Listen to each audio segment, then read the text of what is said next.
What happens if you lose, Nick? Who the hell is Aquaman? I get Fruity Pebbles, Cocoa Pebbles, I get sausage biscuits. Maybe you guys will see a little footage of that later on because we got some good stuff. Philip Caduceus. There you go, baby.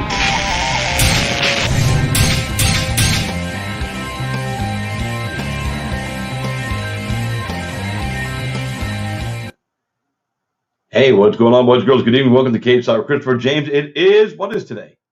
It's Thursday. Thursday night, man. That's right. We got a party coming your way. We are waiting for our first guest, Kevin Slice'em Ferguson Jr.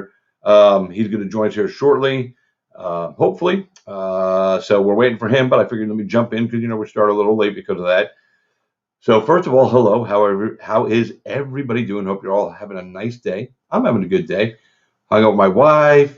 I went to the pier in St. Pete, hung out there, took some pictures. We don't go out there a lot, so it was nice to get out there and hang out and have a good time. What's up, Alex and Debbie? Good to see you guys on board. Guys, feel free to jump in with us and share the broadcast everywhere you can. Go out there and share it on your pages and all that other good stuff as we get ready to start this party tonight. Thank you so much for joining us. We are happy to have you on board. We are going to be talking, like I said, hopefully here in just a moment or two with Bellator fighter Kevin Ferguson Jr., Kimbo's kid, about, what it's like to be Kimbo's kid and have to, build a name for yourself in MMA where your dad, made a big impact. So hopefully we'll have him on in just a few minutes. Also, we are going to be talking with Dillon Kleckler. He's an MMA guy who switched over to bare knuckle, and he is 2-0, and all he does is win no matter what. Yeah, it's a true story. Always wins in MMA. He's come to bare knuckle. He's 2-0. He definitely wants to ascend the rankings and move into a title fight because bare knuckle is still so new and they're still developing the depth in every weight class. This is a great opportunity to come in and take a charge at the title. So he's going to do that. And I am excited. I've announced him at Island Fights doing MMA. I've watched him at bare knuckle now. He's truly a great fighter in all aspects. And, he might have just found himself a home, another home. MMA was a good home for him, and now he's going to have bare knuckle in his back pocket. I mean, this is good stuff right here. So we are definitely excited to chat with him and see his progression in the sport of bare knuckle fighting. Also joining us to close the show in our main event guest slot, if you will, Brittany Hart, the woman who fought and defeated Paige Van Zandt at Knucklemania in the main event. Her life was crazy during that time. Biggest event she's ever been involved in. Hugest fight of her career as far as prominence and, main eventing the biggest card they've ever done. So there's a lot that goes along with that. We're going to chat with Brittany about that. She's actually in Puerto Rico right now, chilling out with other bare knuckle fighters, Elvin Brito, Chris Sarro, and my man Brandon Lambert. That's right. I'm a confessed maleaholic. Can't help it. It's just the way it works, kids. So before we get to our first guest, like I said, I'm waiting for him to pop in right now. If you guys have anything topic-wise you want to jump in on with me before we get started, I didn't announce them, but I shared some of the card that is going to be coming up for Bare Knuckle Fighting Championship Bkfc 16, March 19th in Biloxi, Mississippi. Headlined by Elvin Brito, who I just spoke of. It's not headlined by Elvin. See that? I'm so stupid. Joe Elmore and Leonard Garcia are headlining that card. Elvin Brito is on that card. And we're going to get Elvin on, probably next week for an interview to talk about all that. So if you guys got something you want to chat about, UFC related, Bellator, bare knuckle. So, all right, Forrest, you want to talk about Rosenstruck versus Gagne? Give me a fight, man. Rosenstruck is, a tough guy. I'm taking Gagne to win the fight. I think he is just better. Just straight up, he's just better. That's my thoughts. So that's what I think is going to happen. How about the Henry Cejudo getting a little pissed off that Dominic Cruz, still says it was an early stoppage and, is pissed off about the whole fight that they had. I just, it's just funny. Funny. That's all I can say. It's just funny. Uh, but I mean, let it go, man. I mean, it's Sean O'Malley, like Sean O'Malley not wanting to admit that he lost. Still touting his record as undefeated. Dude, you lost. And I honestly, and I'm a huge Dominic Cruz fan, but I don't think the referee stopped the fight too early. I think, he did what he was supposed to do. So, I mean, we all have our opinions, and, they're like assholes. Everybody got one. Doesn't mean any of us are right. So, we just, roll on with it, man. If you want a shot at him, man, maybe he'll come back. Although some people say, he's not watchable. But, man, the guy's, cringeworthy as he is, he's watchable, and he's a badass fighter. So why would you not want him to come back? I'm all about seeing him come back. I love the guy. So, yeah, he's cringy. His promos are shitty. It's like, Colby Covington. Colby Covington, hard to listen to sometimes, cut a promo, but dude can fight. At the end of the day, I don't care what your promo looks like. I care about what you do in the octagon. The promotion may care about your promo cutting ability. They want somebody that's going to generate fan interest and put asses in the seats and eyes on the pay-per-views. So I get it. But for me, as long as you could fight, back up what you got going on, I am good with that. So what are you going to do? What are you going to do? Debbie, she's awesome, man. She is absolutely phenomenal. We love her to death.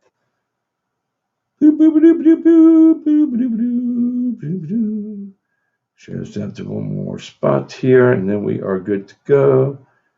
All right, so I didn't really have anything prepared for the show, except for my guest. Because I always expect them to show up on time, and sometimes they do. Sometimes they don't. Fighters are a strange group of people. Life happens, and sometimes they just have to jump, and then you just catch them another day. So it's no big deal. So this card coming up though tomorrow for the UFC, or this weekend for the UFC, it's a low key card, I would say. It doesn't mean it's not going to have great fights. It just doesn't have a lot of name recognition on the card. And that is quite all right, because we've seen in the past when that happens, some of those cards surprise the crap out of us and are better than some of. Hey, what's going on there, Dizzy? How you doing, man? Sorry, driving. Dizzy here. So who do I got? Aljo or Jan? I'm going to go with Aljo. I think Aljamain Sterling, listen, Petr Yan is a fucking legitimate badass. He's everything that we expect him to be. Oh, I see my man Dillon right there in the background getting ready to jump in with us in just a couple minutes. What's up, DC? I'm throwing a peace sign at you right now. Give me just a minute, boss man.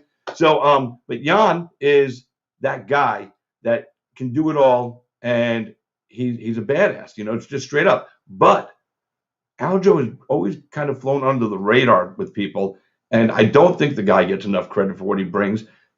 He trains with absolute killers, and his last few fights, man, he's shown a different side of him. So Aljo is my pick on that fight to dethrone the champion. What else we got here? Adrian Broner fight. I don't know. I got to look at that one. Also today, they announced Frank Mir is boxing against Antonio Tarver on the undercard of Ben Askren and who the fuck is he fighting now? See, I can't even fucking remember these guys' names. Jake Paul. So Frank was supposed to come to Bare Knuckle. I don't know what happened to him, but it is what it is. My boy Jay Oz wants to fight Malo. He wants to fight Lambert at Bare Knuckle, but Jay Oz, that means you have to give up your amateur status. And once you do that, dude, you can't go back and fight on those Island Fights cards. So make sure you're wanted, and we'll see if we can make it happen. But boys and girls, this is what I'm going to do right now. I'm still waiting for Kevin Ferguson to show up, but since he's not here, and Dizzy, thanks for jumping in from the MMA Freaks group. I appreciate it, man. I think Aljo submits him as well. Christopher James versus Matt Quiggins. Who wins that fight? I will beat the crap out of Matt Quiggins. I don't care about your jiu-jitsu, bro. I'm an old, angry Jewish guy from Brooklyn, and I will fucking chop block your knee, Ric Flair style, and then I'll just fucking elbow you in the face till you fucking cry. But I love you, bro. Anyway, we're going to bring in my first guest right now. He knows all about fighting, both MMA and now bare knuckle. We're going to move the guest list around because it's my show, so I can do that. So we're going to bring him in right now. He's undefeated at bare knuckle. He is a father of two absolutely beautiful little girls. He's like I said at the beginning, he wins in life. You know what I mean? Doesn't matter if it's fighting or anything. The guy just wins. He does the right thing in life every single day. That's get up out of bed, take care of his family. And when you do that and you have the love, support from them, and you love them and support them right back, life works out for you, man. It's just the way it is, man. You have to have that faith in life and love. So we're going to bring him in right now. His beard, by the way, is looking spectacular. Please welcome the man himself, the bad boy of Pensacola, the one and only Dillon, bad boy, Kleckler. What's up? What's going on, man? How you doing? Dude, the beard is looking fresh, bro. It's really coming in nice, dude. Fucking, and the hair with the up, dude. You're living the life, man. Living the life. I just woke up. Don't let me fool you. Hey, listen. If that's your just wake up face, man, your wife is a lucky woman, isn't she? Oh yeah. So, Mr. Kleckler, the last time I saw you was actually at Island Fights a couple of weeks ago. You came in, you watched some fights, what does it feel like for you to go back to Island Fights, even the amateur shows? Because in the beginning, that's what this was, amateur stuff. With Island Fights, you become a pro mixed martial artist, and now you're a pro bare knuckle fighter. But what does it mean to you when you go back and you sit ringside with Island Fights, and you're chilling out with Dean and the crew, and all of us? I mean, you've been there longer than I obviously been, but what does it mean to you? What feeling do you get there? Does that like inspire you or anything, or bring back memories, van life, shit like that? Yeah, absolutely, man. I love to be a fan. I love to be a spectator in the sport. Which is how I got into it. So to go back to Island Fights, my roots, where I started, it keeps you humble. If you can be arrogant in this sport, more power to you. I've never found a lot of value in that. I usually don't last too long. I just like going back, seeing guys starting the same place I started at when I joined it, and when I was when I was just coming up. I like to see this show, how far it's come, how far Dean's came with building guys up, and his show in general. It's just an amazing thing to watch. So just the whole spectator aspect of it, man. I love being around it, watching those young guys. Yeah, it reminds you back in the day when you walked in there and just said, all right, fuck it, who do I got to fight, Dean? You don't even know who you're fighting back then, But yeah. I did hear that back in the day before I arrived at Island Fights as their announcer. A lot of times they, had the fights all over town, but they hooked you guys up at the fancy beach hotels, and you guys were really living up and everything. What was that like, man? Getting treated like a superstar when you're just getting started out? Because I know Dean and some of the other guys that were around a long time told me, that you guys got like the star treatment at the beginning of your career. Yeah, oh for sure. Dean put on shows at just about every high class venue around here. Probably one of the most historical ones that I thought was when he did it on the outside, and it's out the top of a parking garage. Fuck yeah. And at the time they had a big lit up Ferris wheel on the beach. It was the only downside of it was they had to worry about the weather a little more, but man, it was just an amazing. I didn't fight on that card. I went and just watched it, but man, it was just a great show, great idea, and it worked out. The weather cooperated, and we always stayed at the Hilton. The Hilton was on the beach was our after party special, because most of the time the after party was at the beach, so we didn't want to drive. Go down Mr. Funds and fucking just you're there. Yeah, walking distance was always a good idea back in those days. Yeah, when Dean told me the first show I came up with Dean, he's like, we do the after parties down on the beach and everything, and I went down. I was like, I'm approaching 30 events now with Island Fights, so it's like that's a long time to be with them. And I'm a weird trivia thing, weird side note. Every announcer that's worked for Island Fights has passed away while working for Island Fights. Oh man, that ain't good. It's like every time I show up in Pensacola, I go, "Is this it? Is this it?" Yeah. Be careful. Be careful. But you know what? Honestly, and somebody just told me that one day, and most people would freak out about that, man. But I've died 3 times already, man. So if I die while I'm employed with Island Fights, who gives a crap? I mean, it is what it is.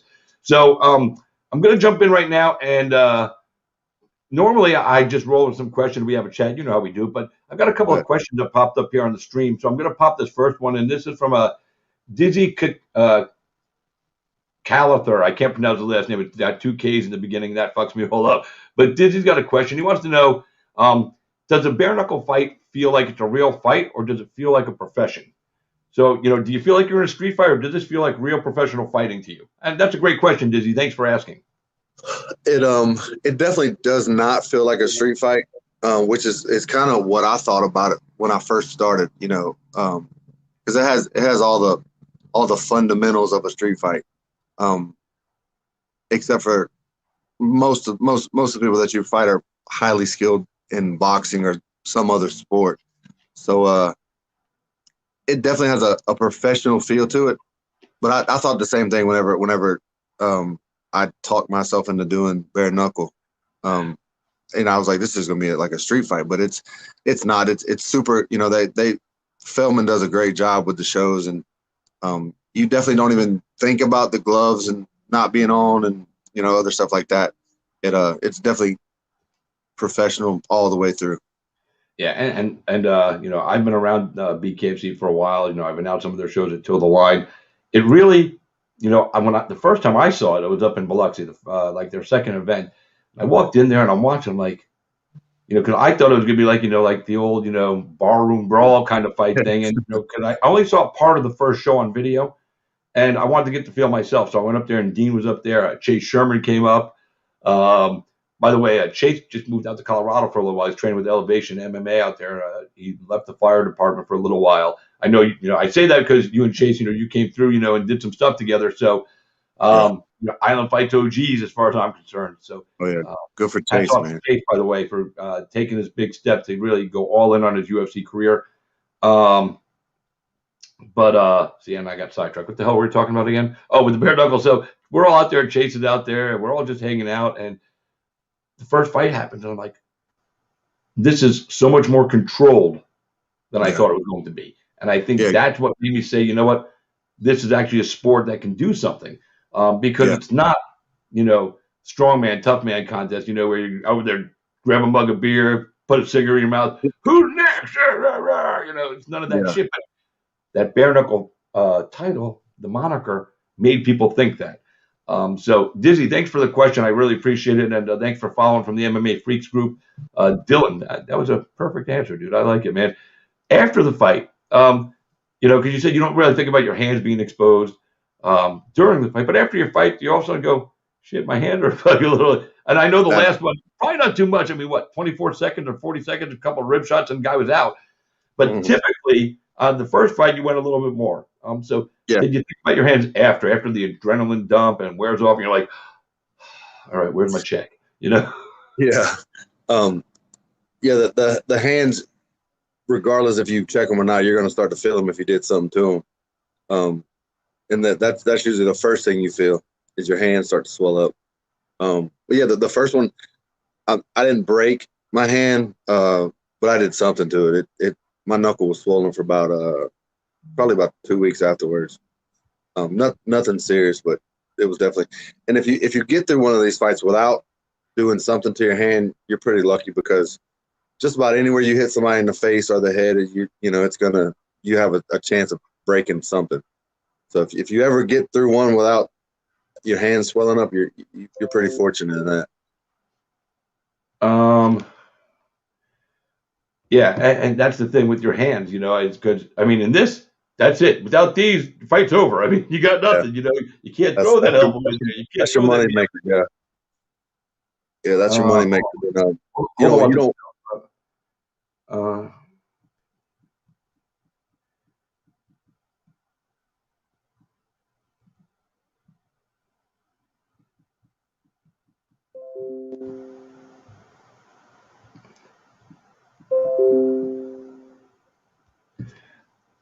My boy Kevin Ferguson, Kimbo's kid, was supposed to be on the beginning of the show. He just goes, man, I'm so messed up. I'm out in Cali. I got confused at the time. I said, just come back over in 15 minutes. We'll fix it. No worries. I already got somebody on. Without the hands, you got nothing in bare knuckle. but you're 2-0 there now. And by the way, when I saw you in Tampa for the show at Knucklemania, I didn't get to come to the fights because I had to work the night. It was Super Bowl week. But I got to say, man, forget the fighting. Your kids, man, so darn cute. Your oldest one, she's got some. I mean, I saw it back when you came back to Island Fights and you were taking pictures with her. I was like, this girl's got personality. But now this kid's got personality. I don't know where she gets it from. She definitely did. She definitely did not get it from me or my wife, but she's a handful. She speaks to everybody. In the family, it's got to be something. One of you guys have a crazy person on your family tree that has recreated itself in her. She's so full of energy and her personality is there. I saw the video you put up the other day of you guys going pop pop, and then she keeps hitting herself. Yeah. We worked on that for hours, but I eventually just let her go with the backwards salute because she don't want to roll it over. But hey, you know what? Her way looked better than yours, dude. I'm just throwing it out. Yeah, she looks way cuter than I do doing it for sure. Yeah, she does. But that's all right, man. You're not. I don't know where she gets that personality from, man. We'll be walking around and she'll see somebody walking up to her and she'll say hey to them and I love your shoes or just something random like that. She compliments people all day long. Yeah, and the baby. It's funny because I remember I took the baby from you to hold the baby while you were doing something, and your wife and the other girl with you, she goes, that baby goes to nobody. That baby don't like anybody. So babies love me. I was shocked that you did that. That's the first time that anybody's been able to take her without her screaming. I'm talking about grandmas and all. She can't. She don't play that stuff. If she don't see you on a regular basis, she don't let you touch her. Yeah, just so you know, I mean, and I have that. You're a baby whisperer for sure. Every baby I've ever met, every baby I've ever met in my life, they come right to me. It's like I think mentally we're the same. So I mean, they go, they go, I can't in their head, like that movie. Look Who's Talking.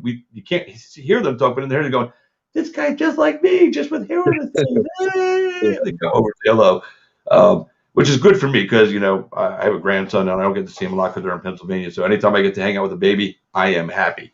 So 2-0, there's not much to talk about your last fight. You went in there, you threw body shots, dude, and you folded this guy down. I mean, you broke like 3 of his ribs and he was done and that was it. But walk us through that. What was it, 26 seconds or something? Yeah, it's 20. I think 24 was the recorded time, official time, 24 seconds. God damn, dude, man. Why'd you make us wait so long for that knockout? I mean, come on, man. I know. Work faster. That's a great fight to be in. I'm sure spectators don't really like those quick ones, but as a fighter, you never complain about those quick ones. And I was, I put two months into that training camp. Trained every day. The last month was once in the morning, once at night. So I was doing 2 a days. I packed my whole family up, moved to Miami. Put it all into this camp, which I'm going to continue to do because I felt like it worked out really well for me. I feel like I definitely learned a lot about myself as a fighter. It grew me as a person because me going to a place like a city like Miami to train fighting is completely out of my comfort zone. Sure. This is the first time in my career I got out of Pensacola and I had an actual trainer. Besides that, I just trained with some friends of mine in a 2-car garage. We just that's how I learned. Yes, this is the first time that I've actually been exposed to I would say a professional trainer. And I couldn't have found a better one with Orlando Cuellar. He's he just got inducted into the Boxing Hall of Fame. He trained Tarver. He trained Glenn Johnson. I mean, he's had 26 world champions, and now he's doing a lot with bare knuckle. He trains Yuli Diaz, the monster, who trains with us all the time. Hector Lombard in bare knuckle. And he's a very old school boxing coach, but it's weird because most old school boxing coaches, they don't they're old school. They don't let you drink water, stuff like that. But he's what makes him such a great trainer is he evolves. He's constantly changing to evolve to different sports or just new age. Like he never stopped learning about training. He's a student as well as a Hall of Famer. So he knows a lot. He never allowed himself to stop learning. So the sky's the limit. As long as I'm around this dude, I feel like I could turn out to be anything. Yeah, and like I said, the results of that training showed in the work. I mean, there's not much to talk about, like I said, but walk us through that 24, 25 seconds from opening bell to when the fight was finished. What was the thoughts of Dillon Kleckler as it was happening? Because I mean, 25 seconds, it's so boom, boom, over. Yeah, it was quick. Well, when he first came out, I could see he was throwing some fillers out there, some distance finders. I could tell he wasn't really trying to hit me with it. But I saw some holes, some spots open up in his body when he was just by his stance in general. So the first couple of times we moved around, I wanted to see how he moved a little bit. And he held his hands real high, which I knew the first two punches I threw at him, I really wasn't even trying to hit him. I think I hit him with the left hand, but those were really just trying to get him to bring his hands up higher. And when he did that, I saw an opening in his body, and I pretty much hit him with every ounce of that I could when I saw that opening. Yeah, and it was over, and that was it. Yeah, that was it. I hit him, in those high, those low floating ribs, and yeah, if you've ever been hit there before as a fighter, you know that's not a place you ever want to get hit.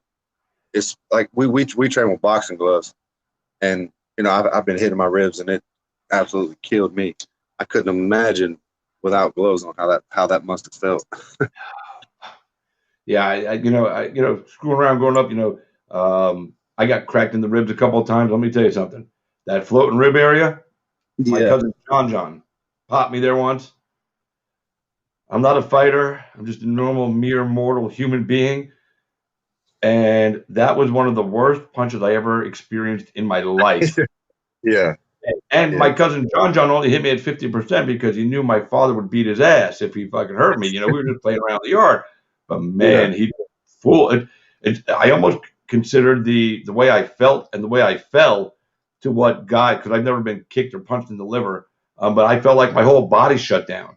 And that's what I've always been told from a liver punch or kick. And I've seen it. Your body just turns off the on-off switch. Boy, if we can have an on-off switch on our wives, man, we'd be pretty happy. Oh, did I say that out loud? Sorry, honey. No. But yeah, I mean, but again, so 24 seconds. So now, if let me see if I want to how I refer. I want to jump into that after. You went down to Miami to train. After your last Bkfc fight, probably your best bud, family to you, Stacks. We lost him. He's such a good dude. Was it? And I don't want to get overly personal and get you upset or get you in your feelings, but was it weird doing this first camp? Because I know Stacks has been around you during camps, during life, and this is the first time you did a camp without him around to chat with. Was that hard for you, as going through it, or were you able to just power through because that's what Stacks would want for you? Yeah, absolutely. The last part was, what I kept referring back to. When I started doing MMA, which was close to 10 years ago, Stack has been with me for every fight I've done. He's always been that person in my corner that I knew I couldn't lose if he was there, and that's just how I felt. He gave me that comfort. He made sure I was in shape. He was the guy to give me the thumbs up, say, you're ready for this. You got this. That confidence and that voice that you always want to hear. He he's been with me ever since then. He's been pushing me through this journey, this quest I've been on. Every time I get nervous about something, or every time something doesn't seem right, we talk. We have little conversations, and he lets me know that he's proud of me and I'm doing the right thing, and just keep pushing, keep moving forward. And it's actually helped me out a lot. It was definitely weird without seeing him there, but I could feel his presence, if that's not too weird for me to say. No, that's not weird at all, dude. I could feel him there with me in the locker room, and I could hear what he said to me before every fight, and I could see the look on his face. I mean, it's he's always going to be there with me now. He's never. There hasn't been a moment that I haven't thought about him since his passing, and every day of training, he's a thought on my mind for sure. Yeah, he was a cool dude, and that was the cool thing, even when I was at Island Fights and you weren't fighting, you were taking some time off, he would show up at events, man. I met that dude. I was like, this guy's a fucking cool motherfucker, dude. He's all big, and just when he walked around, so thick, everything up here was just so, and I was like, first of all, when I first met him, I thought he was one of our fighters. I didn't know who he was, and then he told me, no, he's not my brother. And I was like, man, and if you were walking down the street and you saw Stacks and you didn't know him, and you're walking by, and you'd be like, that's a pretty intimidating looking good dude right there. Yeah, but he's probably across the street. Teddy bear I ever met in my freaking life. Yeah, he is. He was a good dude, man. He was one of those people that you don't meet people like Stack anymore. No. If he told you something, you could stand by it. He was gonna do it. He was gonna be there. He was just, one of those old school guys who he never told me. He always told me the truth about anything. Anytime I ever asked him a question, and I used to tell people, if you really want to know the truth, ask him, because he's not going to candy coat it. He's not going to sugarcoat shit. He's going to tell you exactly the truth. And you need somebody like that in your life to always shoot you straight, and if it's coming from him, it's completely honest. So he was a lot to me. He was more than just a trainer, man. He was my father. He was a father figure to me. He was my go-to for every situation. He was like a life coach more than anything. Anytime I had a problem, he was my guy. So it's been a weird journey without being able to talk to him, like on the phone or see him, and being at that event in Tampa, as nice as it was and as high profile as it was, I wish he could have been there in person. I know he's over, he's looking over me and stuff, but sure, just for him to be there and to experience something like that, man, it would have been, it would have been everything to me. Because when we signed this contract, Stack was there with me, and this was our big break that we've been looking for. This was his moment, his Mona Lisa, his 16th chapel. This was our we finally got the big break that we've been waiting for. Yeah, man, my heart goes out to you, dude, because I can hear when you talk about, you're still choked up, and it's going to be a long time. I don't think you're ever going to get over. No, that will never go away. No, and you know what? But it's okay, because for comparison, my father never got to see me ring announce live, but I feel him with me all the time. Anytime I walk into a ring arcade, my dad was a huge boxing guy, and he got into MMA, before he passed away. But he never got to see me do this, and he would get a kick out of it. He'd be like, holy fuck, look at my son out there on TV, and I feel him with me. And the one time my godfather came to a show, and as soon as he walked in the building, like this whole just came over me. Like, he was like, I always feel my dad with me, and now I feel my dad walking in through my uncle. It was the weirdest thing. Yeah. So, but yeah, I believe like this, he may not be here on earth, but as long as I don't forget to think about him every day, he's never going to be gone. And that's how I treat him. And I get that's how you treat Stack. By the way, somebody from your past, Jonathan Ivey, popped up. He goes, Dillon, get me a bare knuckle fight. I'm ready, man. Man, you'll hurt somebody in there, man. Yeah, he came on the show the other night. He wants in so bad. So hopefully they're going to get him in there. Zion Thomas Jr. He's going to be fighting on this card, I believe, in March. And he's not a fan of your teammate Uli. He goes, please tell Uli he's a bum for me. I'll tell him. I'll let him know. That's just, dude. That's been his for like the last 6 weeks, dude. Every post he has, oh yeah, Uli's above. Oh yeah, Uli's above. He just wants to keep attacking this guy. But closed mouths don't get fed. So he's doing what he can. Speaking of closed mouths don't get fed, what's your thoughts on my man Brandon Lambert? Talked his way into Bkfc. Looked like crap when he stepped into the cage or the ring that night. He lost. Took it in stride. He's maintained the same shit-talking energy that he did before the fight, after the fight. But give me your thoughts, just overall on him. You know what I mean? I didn't get to meet him after backstage, but I kind of heard about him just a little bit.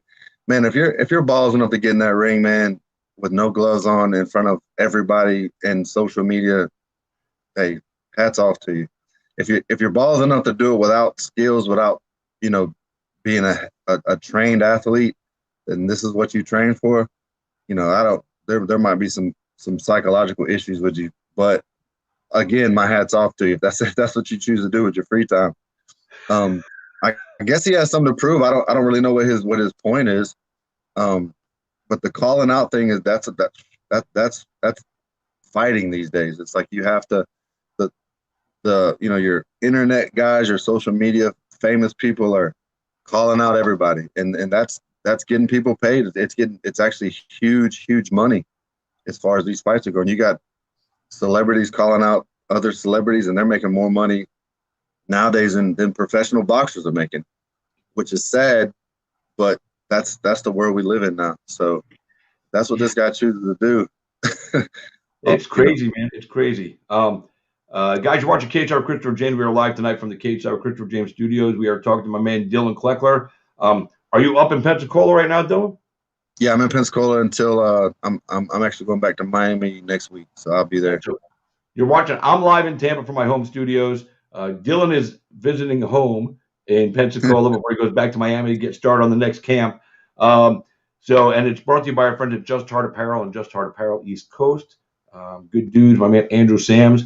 By the way, Dizzy, that's watching, I don't ask every comment, you guys. I see your comments, but I'm not going to ask these guys every single question from you guys. I got to ask my own question. But I opened the show with your first comment, man. Don't be greedy. It's the Christopher James Cage Side Show, not the Dizzy Cage Side Show. But I love you, dude. So if I asked one for you, I did that. Feel grateful, dude. So heavyweights at Bkfc, Joey Beltran's the champion. Because it's so thin there right now, and it keeps growing every day as far as the depth of the roster. But getting to a title shot here isn't going to take you a long time. Like, if you went to the UFC right now, which you were about to go before you went to bare knuckle, the road to the title is long because there's a lot of contenders ahead of you. There's not a lot here. So how long do you think? Because, in theory, my opinion is one more win, and your name might get thrown to that title picture because there's not a ton of guys there. Maybe two more at the max, and then you're fighting for a world championship. Is that what you see for yourself? One or two more, or have you guys talked about that in camp? Has Bare Knuckle mentioned anything to you? What do you need to do to get there? Yeah, I spoke with Feldman after this fight, and he told me one more, and then depending on how that goes, he's gonna give me a title shot. So we're right there at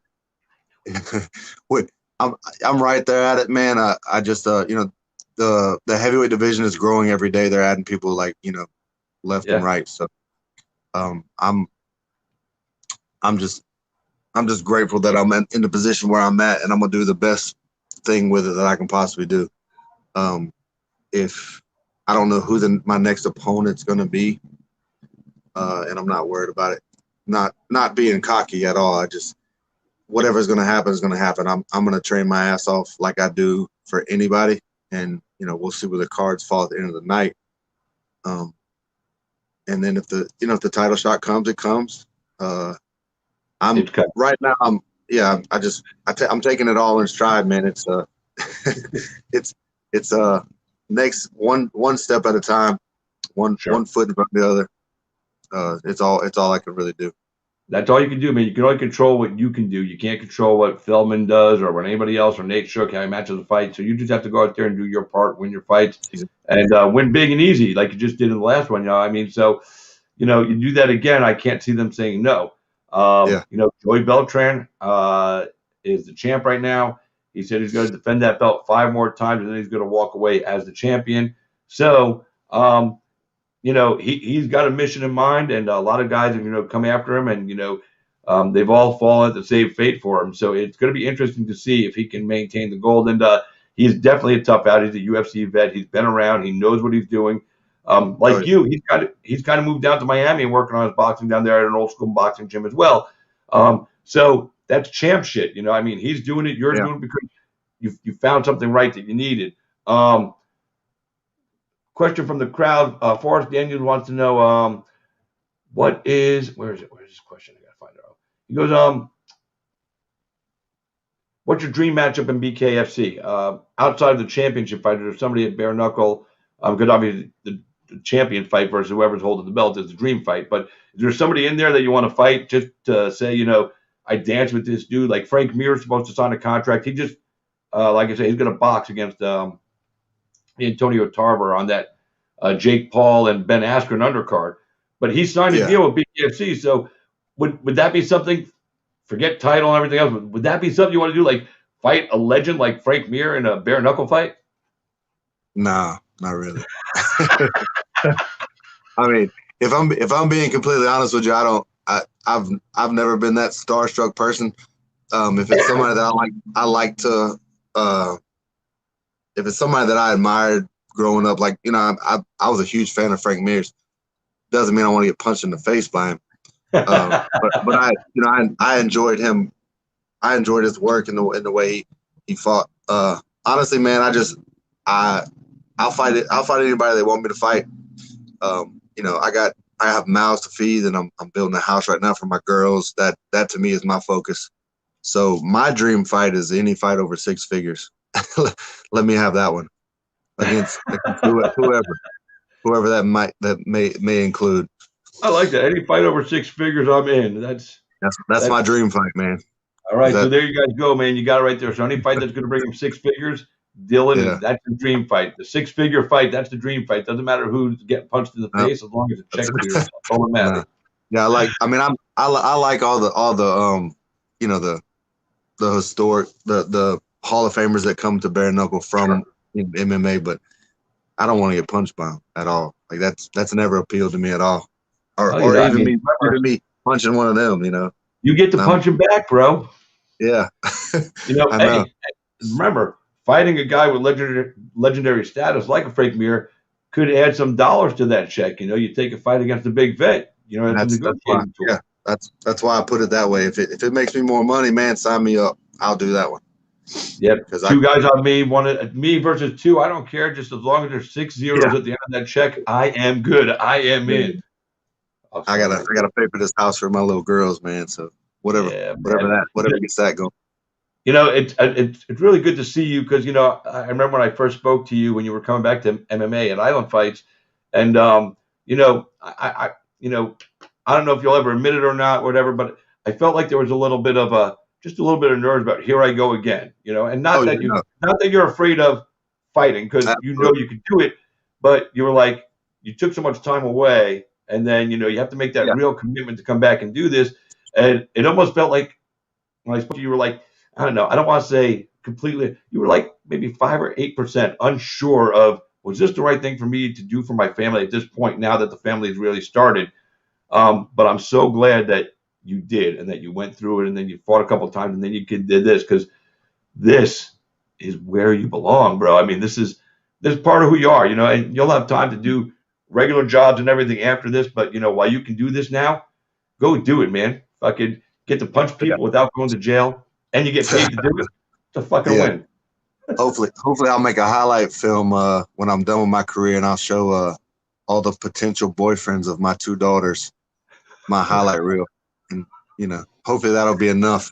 That's the way to do it. I don't even think you have to show a highlight reel. Just when they come to your front door, just have a full picture on your front door. You're just going over somebody's face like that. You knocked out. That's enough to scare you right out of his shoes. But yeah, you're absolutely right about the uncertainty, because I took 4 years off, and I was, it was in my older. I didn't start young. I started older. So 4 years is a lot to give up, and there's always that thought in the back of your head. The days and months leading up to a fight, you question a lot of stuff, even stuff you shouldn't question. Your mind actually does play tricks on you. Sure. In a lot of different ways. Any fighter will tell you that that's the most nervous you'll ever be. Some deny it, but every single fight I've ever done, which is over 26 of them, I don't even know. I've been nervous for every single one of them. It doesn't matter. Yeah. You should be. If you're not, there might be something wrong with you. If you're not nervous. John Jones, Khabib Nurmagomedov, George St. Pierre, Anderson Silva, Dillon Kleckler, Brock Weaver, anybody. When you walk in there, you have to be nervous. It's human instinct, and you can't turn that off. I don't care who you might be confident in your ability, and I think every fighter, you guys are all alpha personalities, so the confidence that you can kick the shit out of the guy standing across from you, that's not the anxiety, that's not the fear. That's the part that you feel good about. I'll go in there, fuck this guy. It's what's coming from the other side and what could result for you. Straight up, that's just it. Nobody wants to go in there and get hurt. Nobody wants to sustain an injury. The good thing for you, you took 4 years off. So when you came back to fighting, you were healthy. Your body really had time to regroup, recharge, recover. And the thing that grew the most for you, the thing that really was your mind. Yeah. You're different today as a fighter than you were prior to the 4 years that you were gone. Fighting, the instinct, the warrior fight, that's always been in you. But for you, coming back, 4 years later, like I said, everything, your whole body got to recharge, and so did your brain. And I think that was something that you probably needed for yourself. And, you had injuries, and that's why you had to take some time off. But I'm so glad that you came back, dude, because fucking the world is a better place. The fighting world is a better place with Dillon Kleckler in it. That's just the bottom line. I'm not saying that because I'm friends with you or because your baby's like me. I'm saying that because I watch you fight. And I see that even the pre-fight nerves, once you're in there, you're happy to be there. It's like a spot where you can just let it out, dude. And you entertain us every single time, dude. So my selfishness says fight forever. I know you're not going to, but as long as you can do it, man, as long as you have the desire to do it, never do it past the day. You wake up tomorrow morning and go, I don't want to fight anymore, dude. Walk away. Because when you get that thought in your head and then you go fight, that's when you get fucked up. I've always been very, very strong about that. If you're passionate about something, you should do it, no matter what age you are, no matter what people tell you. But as soon as that goes away, like I played football for my entire life, and I played some pro ball. When I got into that higher level of the professional stuff, it wasn't fun to me anymore. So I quit. I walked away from it. Yeah. When something becomes more of a job feeling, and it's not, you don't want to go to training, you don't want to get up and do this, that's when you should give it up, in my opinion. And 100%. Right now I'm enjoying fighting.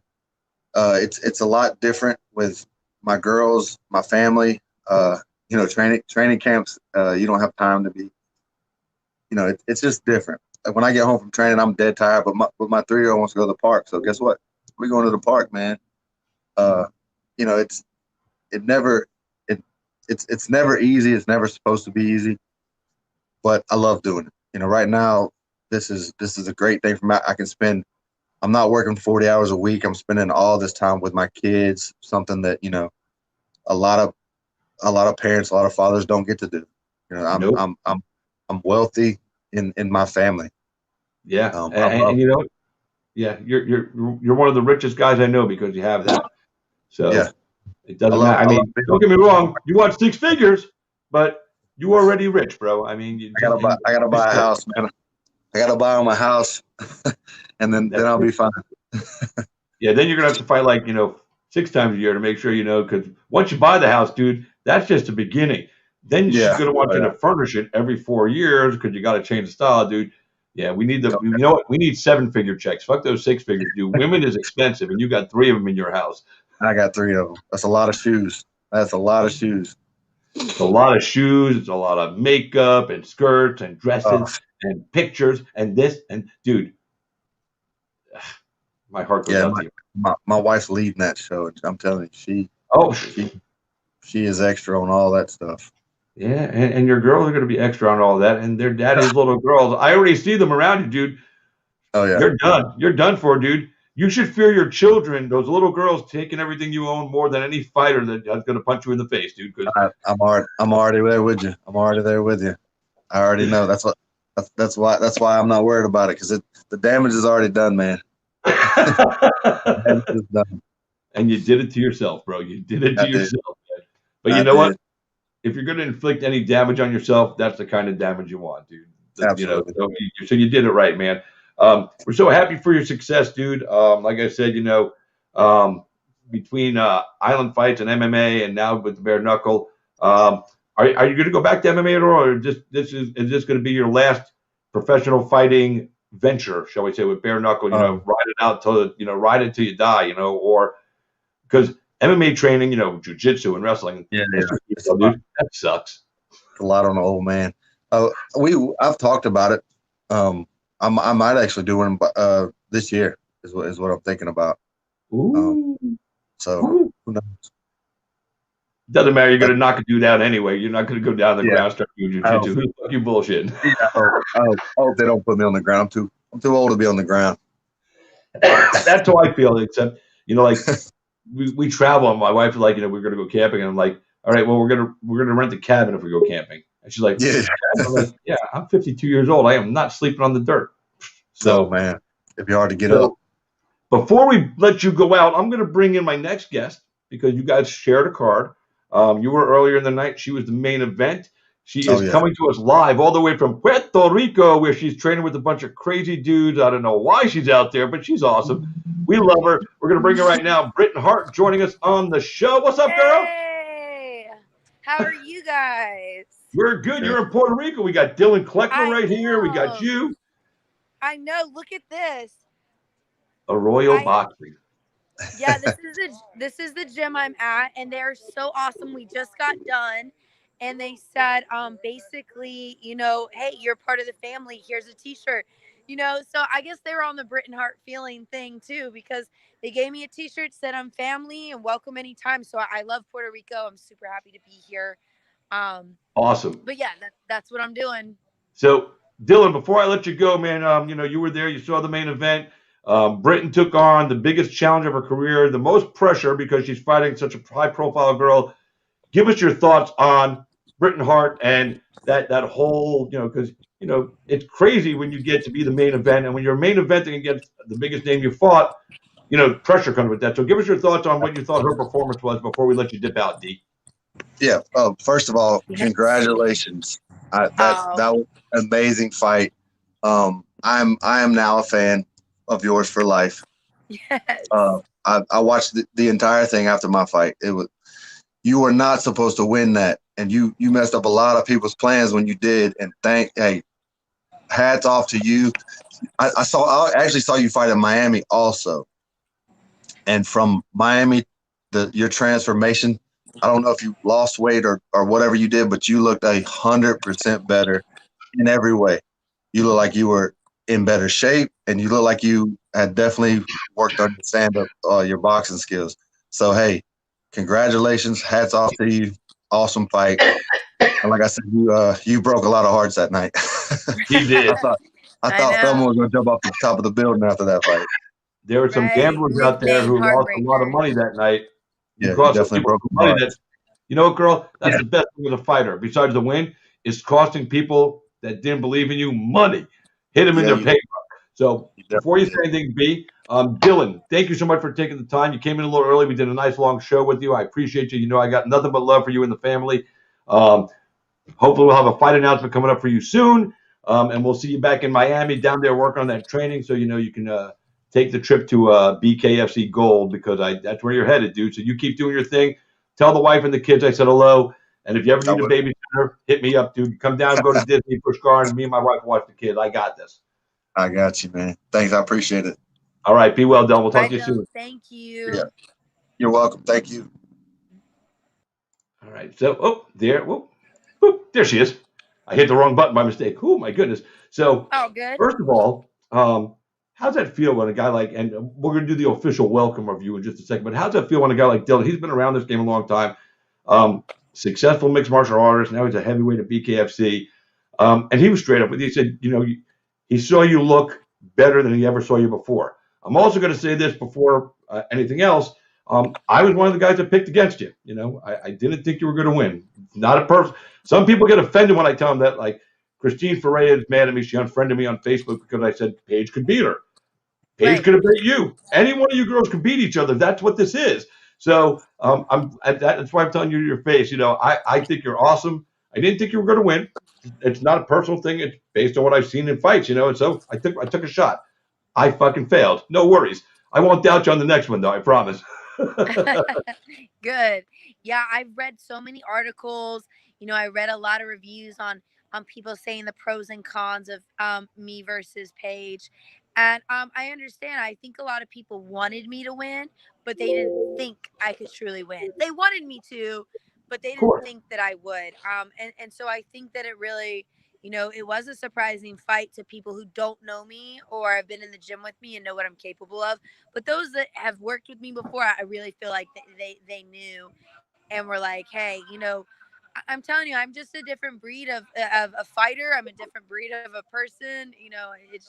It's just a crazy feeling for sure. Yep. And when I say that I picked against you, it wasn't because I doubted that you had the ability to fight. If you couldn't fight, you wouldn't have been there. I mean, let's just be real. If you can't fight, you coming in your record, you don't have a super stellar record, but that still doesn't. I think people get hung up on that sometimes. You can have a 500 record and still be one of the baddest people on the planet, but and we're human. So, we see a record that says 3-3 or, 4-3. We're like, oh, it's a 500 fighter. It's a coin toss with this person, but not just you, with anybody. And yeah, but look at these girls that are 5-0 though. I can name 4 girls right now that are 5-0 in boxing, and they're all soup cans that they fought. They fight people and bums off the street, and then they get this big title fight. Like this one girl, 5-0, she goes in there against a really good boxer, and she gets knocked out in literally the first 2 or 3 seconds. And that's what they're doing to these girls. And when people take shortcuts and buy their opponents, I never paid for my opponents, that's a boxing thing. Yeah, and it's a I hate bizarre that about thing. boxing. So when people call me a mediocre boxer, are you calling me a mediocre boxer because you watched me, or are you calling me a mediocre boxer because you look at my 500 record? When really, I fought world champions. I fought people that are out of my weight class. I fought people that are really, really good. I fought Alicia Baumgartner and Krim Kerwat, who is, from Germany and coached by Ferguson Jr. I know. I love her, by the way. She's awesome. She's a good girl. She came down forward with us on Island Fights card, and first time I got to meet her because Island Fights, Roy Jones owns part of it. So I've had the honor of working around Roy, and I actually got to announce his last fight before the Tyson fight thing. So big thing for me. But she's a good girl, and she's very talented. She could go far. And we fought once, and we were sparring partners. They brought me in, so I was her sparring partner for 2 weeks. So Roy wouldn't have brought me in if I was a mediocre boxer. He wouldn't have brought me in to spar with his girl for 2 weeks to help her for her world champion. So these are the things that people don't see and don't know about me, because they're not really taking the time to read between the lines. They're just looking at black and white. But I've even seen some ridiculous comments on social media saying, oh, Hart sucks, she's like 2-8.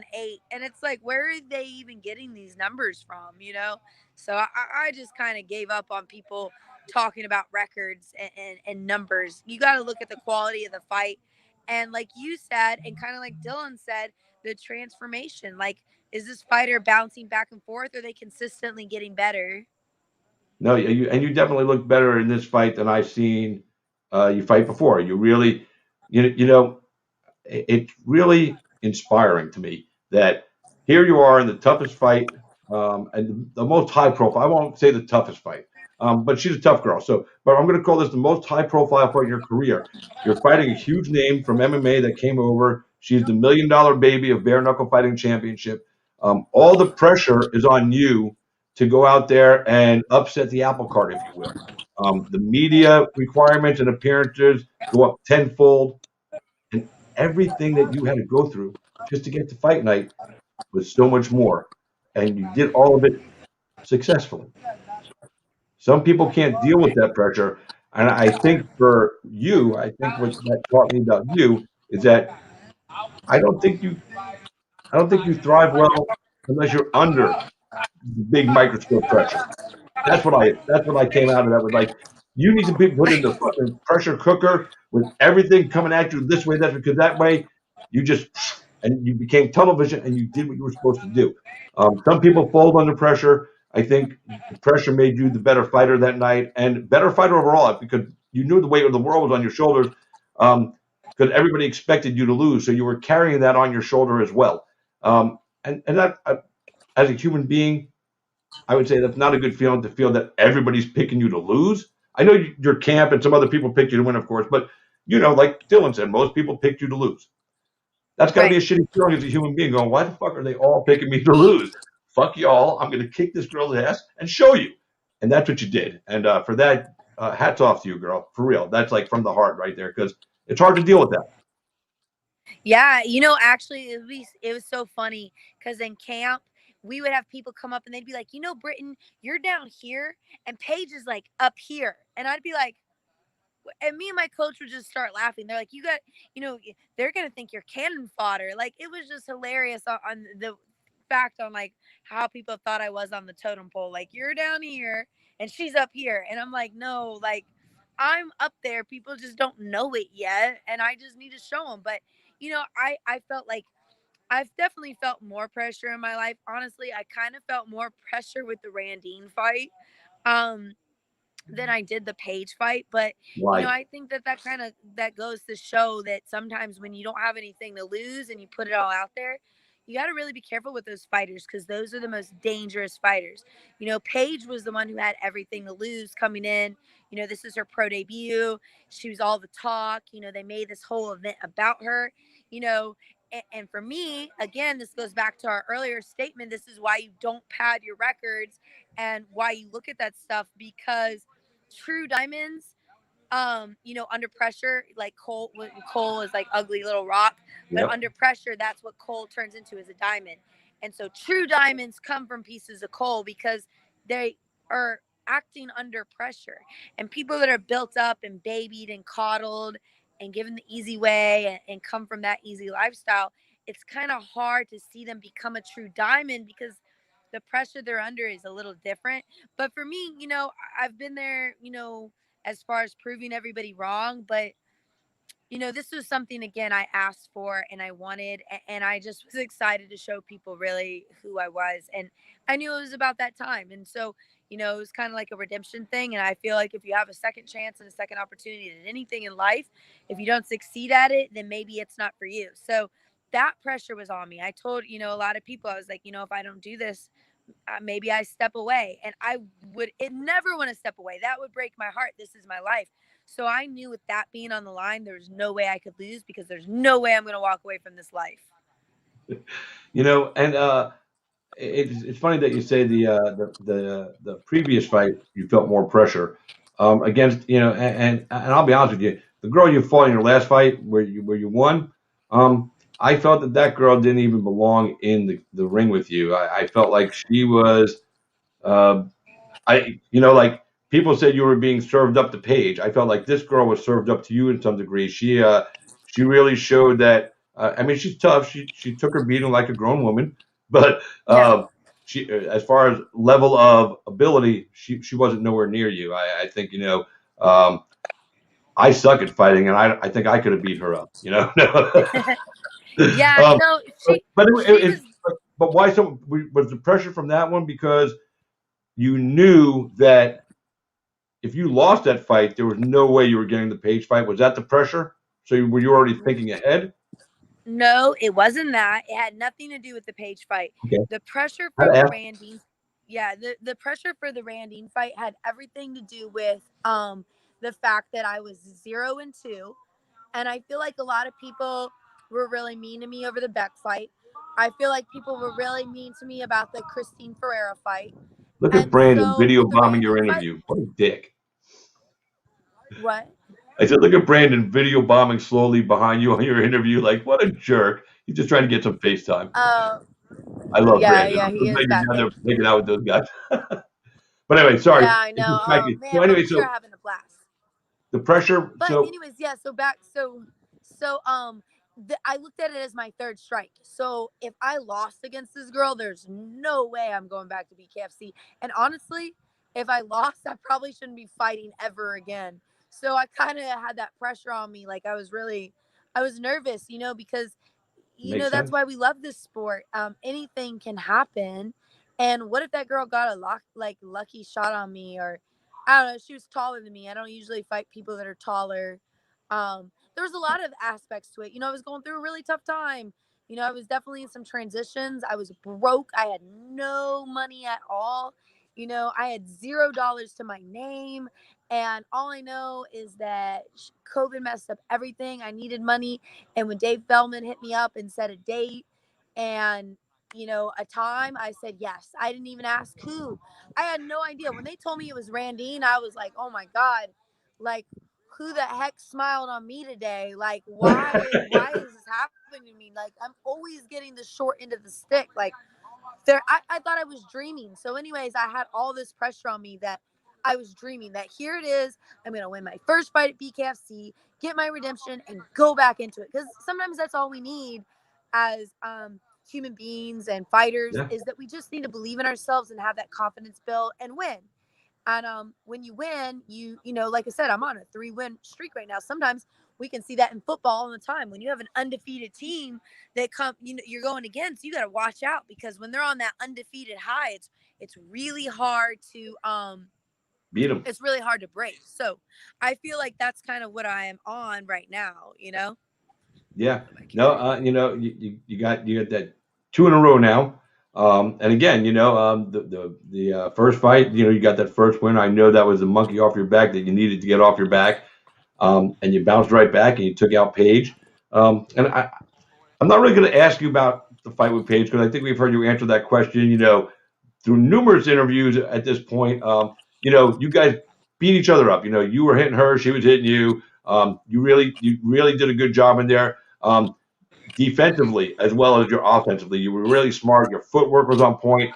And I don't want to beat that dead horse part of the breaking down the fight because everybody says that to you. So, what I do want to know is, um, we were talking at the weigh-ins, and I remember before the weigh-in, because you said when we were at the press conference the day before, you got up and you stood up out of your chair, let motherfuckers know Britain's here.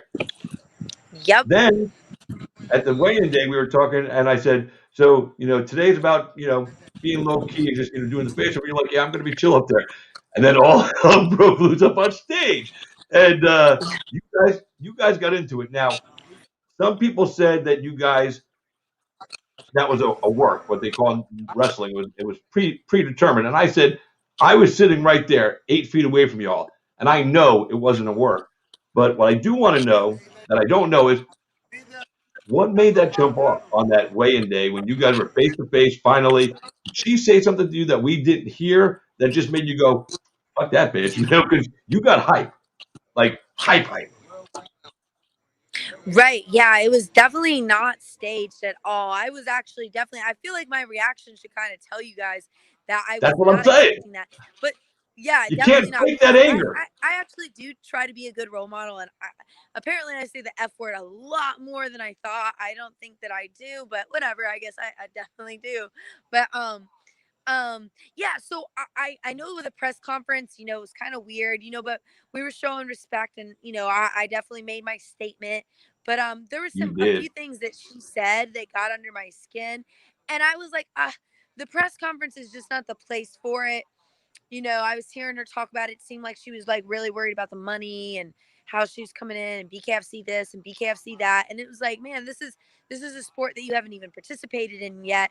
Like this isn't your home. This isn't you yet. Now, it's a little bit different that she's experienced it, so it holds a lot more weight. Even with the loss, it still holds a lot of weight.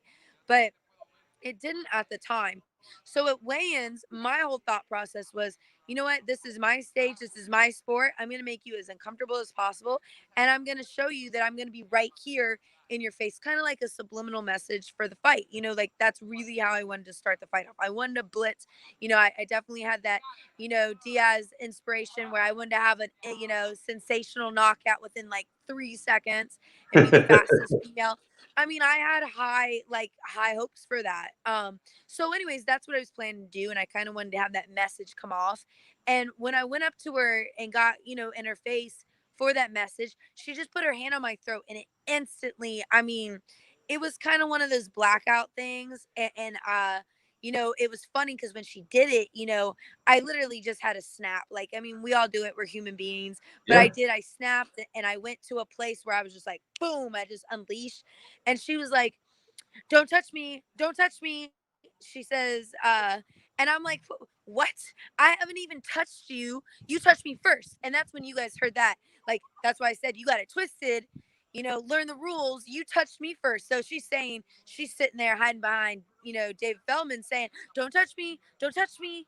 And I'm like, you just touched me, like what the hell. So I think people didn't really see that point, and when I watched it back, I don't think that like little clip of her telling me not to touch her, I don't think anyone can really hear and see that. But You can't. it's kind of, I didn't touch her. You know, I did get up in her face aggressively, and you're right, You did. I was definitely trying to prove a point. But I think that we've all seen that before in weigh-ins. I think that's kind of like a, you know, a thing. And I wanted to do that. You know, I wanted to set that tone and set that message in somewhat of a normal way, but it definitely went, you know, abnormal really quick. But hey, it is what it is. And I think that's why fight fans love fighting so much and why we love BKFC, because you never know what's going to happen and you never know what you're going to get. Yeah, you know, and it was funny because, you know, the part that made me laugh about that whole face-off thing was like, you need to learn the sport. There's no choking. You yelled something like that. And I just started laughing. Like, you tell her, Britt. You tell her, girl, because it's so funny because, you know, she knows that, you know that, but it was just, and you were speaking to the moment, and whatever came out of your mouth at that moment, like you said, it was blackout. So, but it was funny. That part of it was funny. The whole face-off itself was intense. It definitely was, you know. And you, after she was walking off stage, you still were trying to jump around David Feldman to get a piece of her, which I was like, I was watching you. I was like, all right, Britt, you already let her know that she don't go after her now. Save her for tomorrow. I remember I talked to you backstage for a minute. I was like, so what happened to low key? You were like, hey, you know, shit happens, which I love. I love that it was all real and natural, and you were just being yourself. You know, for lack of a better term, you were establishing that. You were the big dog in that yard that day. You know what I'm saying? Like you said, this is my house, it's my territory. You know, I'm peeing on this fire hydrant because it's my spot. You know, I like make the funny dog references. Those are my favorite things. Yeah, no, that's exactly what it was. And that's so the message that I wanted to say. So I appreciate that. Chris Yeah. Sarlo, what's up, bro? So, Wait, what wrong. made you go down to Puerto Rico to train with these three crazy dudes? I kidnapped her, I lassoed her in like Virginia and dragged her down the rest of the way right off the tip of Florida. Then we went by boat. It was a crazy adventure. You missed it, but it was a good time. That's awesome. Yeah, I know it is. You know, I think it's kind of like the fighter mentality in us. We're so spontaneous and we just go. But, you know, Chris invited me. He said he was coming down here to help Elvin with his fight camp and that Brandon was here. And I was like, I thought about it and I was like, 4 BKFC fighters in the same spot in an island training bare knuckle strategies. This could only be so great of an idea that I would just not, I would live with the regret of not knowing what this would be if I didn't go. So it's been an amazing experience. I've learned so much from these guys. I hope that they learned a lot from me too. She's been throwing like serious leather at night, sparring, getting serious rounds in with these guys. Like, I'm telling you, Chris, just from a fan's perspective, you'd be like, damn. I mean, they were throwing bombs. No fear whatsoever. She's been doing good. It's been good. That's this good. is the place to be right here. You know, I saw a picture you guys posted up today on all your pages of the 4 of you standing there, and somebody said, you know, caption this band. What would this group called? And you know, because you're in Puerto Rico and all you guys are far away, I feel safe to say this, but that was Britain and her bitches. I like it. I like it. That's good. That's I'm love just it. playing. That's good. I'm really happy you're down there with all those guys because I love Chris, I love Elvin, I love Brandon. Some people don't like Brandon, and they disrespect the hustle. That guy talked his way into BKFC, It's and all I love. love Hey, you. I'll let you guys get back. I just had to come over and say hi, Chris, Well, because you Chris, know I love you. and I love you right back, dude. Thanks for stopping by to say hi. We do appreciate you, man. And Thank you, hey, brother. make sure keep her fucking learning, dude. Keep her training, make her more aggressive, and just so every girl out there fears her. Yeah, they should. And these guys. They should. They should. They should. That's what I was saying the whole time. You're a force to be reckoned with. Like you're an actual, a serious, obstacle for Paige to get through, and she went out there and no, girls should be afraid. Jenny Savage, I know you're glitching out here, but if you can hear me, they should be afraid, especially Jenny Savage. I mean, I know she's big on OnlyFans, but this is Bkfc and this is the real deal. So I'm sure you heard all that. Yep. Yeah. All right. So you still there? You froze up for a second. Yeah, can you hear Um, me? yeah, I can hear you. We lost her. Boom, she went out. Hopefully, she'll be back in a second. I had a feeling she was losing signal or something. So, a little show break.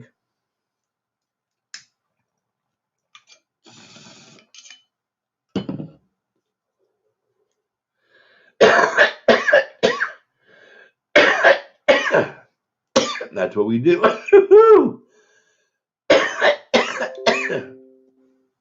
We are waiting for her to come back in. I think her phone died.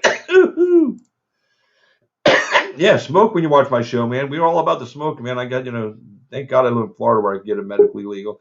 And so, she'll be back here momentarily. The signal battery. I don't know what it was, but we'll find her back here in just a second. Guys, you are watching Cage with Christopher James. It is Thursday night. Unfortunately, we had some technical difficulties earlier in the show. We couldn't connect with our man, Kevin Ferguson Jr. We're going to try to reset that interview for next week. We have, however, chatted earlier with my man Dillon Kleckler. And, oh, man, look at that. My boy Forrest taking screenshots and sending them to me. I love it, man. Thank you, Forrest. So we might have lost her. She is out on an island in Puerto Rico. So, yeah. There she is. Welcome back. Hey, sorry, but I hope you got that last part because it was really good. I didn't. You went out right after he said Jenny It Savage, is and then you bad guys faded service out. here for some reason. Being on an island is, it's got Hey, a lot listen, of cons. you're on the island. You're out in Puerto Rico, man. So I'm surprised we were able to keep you on this long. I've had Elvin on a couple of times, and sometimes we just lose him. It's the way it goes. So we're grateful for whatever we get out of you tonight. When are you coming home? Tomorrow, actually. Okay. How long you been down there? I came down here Monday. So you've been down for a full week. Yep. Let me ask you, and I want you to be straight honest with me about Brandon. Not about his fighting, because I've watched some of his training, and he took his loss like a man. He said he was going to come out with the same energy after the fight, and he did. He still called people out. He still wants, Good John. Good John doesn't want anything to do with them. Somebody mentioned him versus Felony, which I actually thought would be a good fight. But what's your thoughts on Brandon? Because a lot of people hate on the guy, and I can't hate on a guy that's got hustle and achieved something that nobody else had, the ability to do the way he did it. Yeah. Honestly, I think that it goes to people can want about certain people, and then you can meet certain people and your whole perspective change. Yep. He's definitely one of those guys when you see, you might formulate your own opinions about him, but when you work with him, he will impress the hell out of you. I've been nothing but impressed with him since. I'm a huge fan of him. I'm a friend, we're definitely friends. So I think that watching his progression down here in Puerto Rico has been super impressive. I think that he's given it his all, and that he really means well with what he's doing and vision. And so as a fighter to another fighter, I think that you should support that. And he's working hard, and so I actually really like him. I think that when you get the chance to talk to him and see him work and Oh, we lost her again. Internet signal. We might have lost. Damn, she was on the roll too. If she makes it back, that's great. If she doesn't make it back, we'll set this up again. Yeah, as far as it's funny because you know me, I don't script my questions, but I do have that down here to ask her. That was going to be what I wanted to finish the night with her. Hopefully she'll get back in. Let's see. It's spinning. It's spinning. It's spinning. Yeah. All right. So listen. yes. Since your internet's going in and out, I'm going to ask you one question that a couple other people wanted to ask you, and then we'll let you go. And we'll definitely do this again when you're back stateside with strong internet, and we'll get more in depth. But what did you mean after the fight? Because now I see shirts, I'm a feeling. Where did that come from? So it came from my training camp when I was like running on the beaches and kind of talking to my coach. And then somebody else asked me, they were like, why are you fighting? Like, why are you doing this? Why do you even want to beat Paige? And I had talked to my coach earlier about like me having 3 wishes. And one of the wishes was that my 2 kids never experienced pain, like on a physical level and an emotional level. And my coach looked at me and he said, well, here's an idea. That's very nice and, great for you to wish that for your kids. But why would you wish it for just your kids? Why wouldn't you wish it for every child in the world and wish every child to go without painful suffering and emotional suffering? And I was like, wow, I really thought about that. And I was like, you're right. It is every person out there that deserves to have a good, positive feeling. It's not just the people that I know. It's not just my friends and family. It's everybody that you come into contact with that you can leave with a good feeling. Like just saying, hey, how are you? Appreciative, saying thank you, being kind to someone or total strangers that are watching you, run that extra mile and they're motivated and inspired by you. That's a feeling. It's a real feeling. And so many people have been messaging me and saying how I inspire them and motivate them to either try fighting, be a better fighter, to lose weight, to try something that they've never done before. I mean, you name it. There's so many different circumstances and situations out there that people have confided in me on some things. And I remember just running the beach and thinking one day, I was like, I don't want to win this for me. I really don't. I don't want to win this for me because I already know how tough I am. I know that I'm strong and I don't have to prove that to anybody. I already know that. But I want to do it for the people that believe in me. I want to do it for the people that feel something. And that's kind of what I told myself when I was running. Like, I kind of, like, it sounds crazy, but I did. I got really, when it dawned on me, like, I started like getting tears in my eyes. I was like, I'm a feeling, like, let me do this. Like, I'm a feeling to people to not quit, to not give up, to be motivated, to, if you're a single mom, if you're going through divorce, whatever it is, just have the feeling that you can get through it. And I'm doing it for those people, kind of going for my coach saying, don't just wish good for your 2 children, wish good for the world.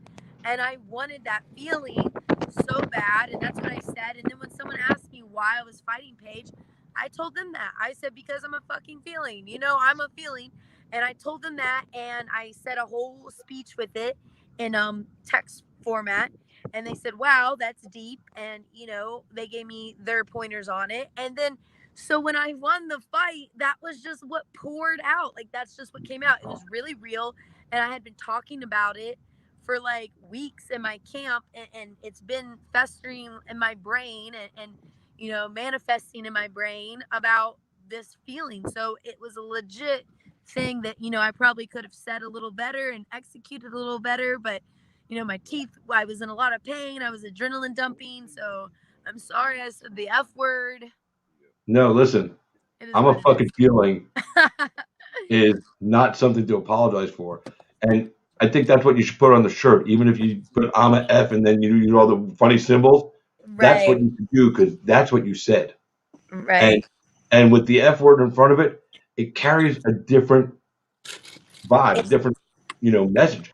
And I loved it. Listen, I'm not one of those people that, get pissed off when people say F word. I mean, I say it on the show. I don't care because I talk like people talk. You know, that's what I do. So if the F-bomb comes out, the F-bomb comes out. It's funny when I interview fighters during a live event, when I'm ring announcing and I have to post-fight interviews inside the ring or the cage, I have to be so aware of what I'm saying because I can't say that on regular TV. You know, I can say it on my show because it's my show, but I can't be like, here we are on Fight Pass. Hey, how the fuck did that feel? So I have to be really aware of my words. I can't get caught up in my feeling.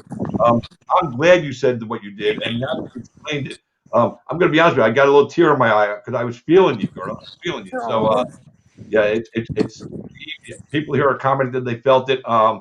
So listen, this is your last night in Puerto And Rico, thank right? you. And that means a lot to me because, it was. And I think that the people that I kind of was like, I found myself kind of apologizing to people. And they're like, dude, why would you apologize? That was great. Like, you were so raw and real. And I think people, that kind of goes into the thing, like with the difference between me and Paige, like everything I'm doing is really coming from my bottom of my heart. Like, I'm really trying to do the best as being a fighter. But like, I know a lot of people say the word cringe, which I just hate that word because it doesn't even really make sense. But you know, I'm being real and raw, and sometimes it just comes out a different type of way. I'm So a fucking feeling. That's the shit, girl. yeah, Ride that shit, girl, because that's what you listen. Even when I say it back to you, I'm a fucking feeling. Right away, it pops in your head, and then you go right to that moment. And listen, that's the T-shirt, girl. I'm a fucking feeling. Even if you got to put, the funny little symbols before the, F, funny symbol, ing, because you want a kid to wear the shirt or something, maybe. I don't know. But I mean, Ronnie walked around telling people don't be a do nothing bitch, and they made that on a T-shirt, and that's just as bad. You you're know. right. So, and the world we live in today, I know people want to cancel everything and oversensitive about words, but you know what?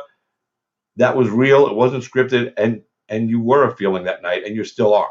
So ride that out. And if somebody wants to buy a T-shirt that says "I'm a fucking feeling," my boy Andrew Sams and Just Heart, who's sponsoring my show, they made your gear. Andrew Sams will put that shit on a T-shirt tomorrow. I'm a fucking feeling, and fucking I'll wear that shit on my show, fucking just to support because I'll be like, it's Wow. really, it was cool. It was so. That's why I wanted to find out where it was coming from because I was just like, you couldn't script that better. You couldn't have you couldn't have planned out ahead of time. Like if you're up for an Oscar, you have time to kind of plan a speech if you're going to win. Right. You don't know what's going on when you go into a fight. Even if you believe you're going to win, you just don't know till the fight's over or until you won. So all that was raw and pure. And you know what? Like I said, ride that out and use that because that's going to inspire some people to really change their lives. It's going to help somebody. And you know what? If it helps one person, you more than did your job. Exactly. And you know what, man, that's so awesome that you said that because I've said that to like at least 200 people. As many people have been saying like negative or mean things or using the word cringe, I've had like 200 people say, wow, like that really meant something to them and motivated them and that it changed their lives. And I said that exact response back. I was like, you know what? The fact that I could even do it for one person, my purpose is accomplished and I did more than just win that night. So I'm still all about it. And, again, that's why I'm out here in Puerto Rico. I'm taking these risks. I'm doing this so more of the world can be a because the world is a big place and we're only here for a short amount of time. And to not see the world for really what it is and the people that are in it, I think is just, you're missing a large part of life. And so it's cool to go see that and touch people. They gave me this shirt. So, I've been there since Monday. And, when they gave me this shirt, you know what they told me? Part They of the said, family. you're family and this is your home now. And It's do you awesome. know, like, seriously, like, I'm not trying to overuse it, but do you know what kind of feeling that is to have people that have a language barrier? Yeah. I've only been in the gym for a week and they give me a t-shirt and say, this is your home. Like that they would welcome me like that is an unreal feeling for them to show me the hospitality and the support. And we've had so much fun. We've had a blast. We've been sparring really hard and we've all been working together and we've been feeding off of each other. And I mean, I know it looks like we're having a lot of fun, which we are, but You should. we love our job. But I mean, I'm telling you, like, we really love it, but it's hard. At 6 a.m., we're waking up and we're going and running. All four of us, we run, I like, know. and not easy runs. I mean, hard Mountain runs. runs. You run up and Yeah, down mountains and shit, girl. That's nuts.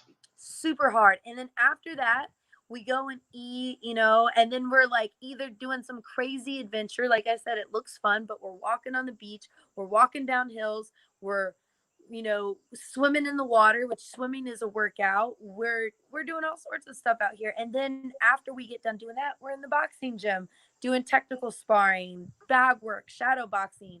I mean, from sun up to sundown. And I feel like that's one of the things that when you can find and relate to people like that and they see, like, you missed it a little bit ago because went to go eat after we got done with the gym, and there's all these people in there because apparently Thursday is Puerto Ricans start to their weekend.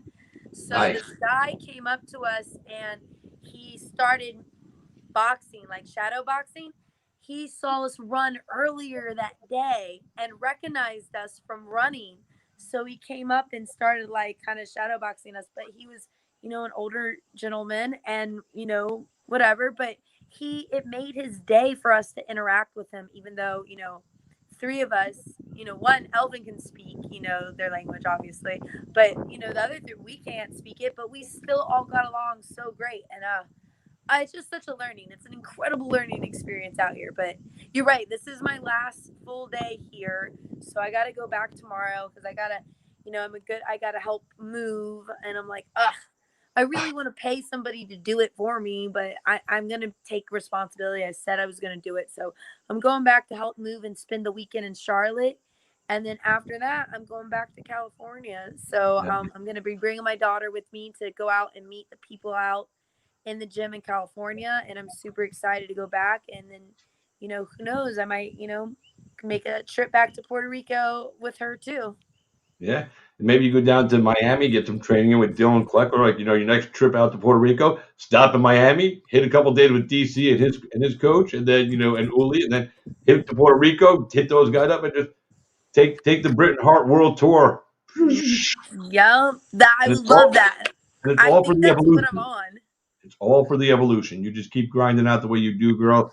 And even if people pick against you, don't let it bother you. That's the fight game. I mean, as a human being, our feelings. We all got feelings. I don't care, but whatever. You can be the top level athlete, with the most money. But if one person doesn't like you, you're a human being. It's still got to hurt a little bit, no matter how much money you make or how much notoriety you have. So it's a hard thing to deal with. And putting yourself out there as a professional athlete, you're automatically going to get praise and criticized from everybody, most people that would never have the balls to do what you're doing in the first place. Um, And that's why so I'm super thankful to be with these guys out here too, because I think I needed some mental coaching on that. And with it being so close after the fight, you can't even imagine. I mean, look what Brandon's probably going through. Like, that guy's probably going through so much. And here I am complaining over people saying I'm cringy over I'm a feeling. So they really put it in good perspective, and they've given me a lot of mental coaching on how to handle this. And so now the transition from me winning and beating Paige and going up so much higher in my followings. I went from having 8,000 followers to 23,000. So yeah, obviously that's a lot more traffic and people that are hating on you and being nice too.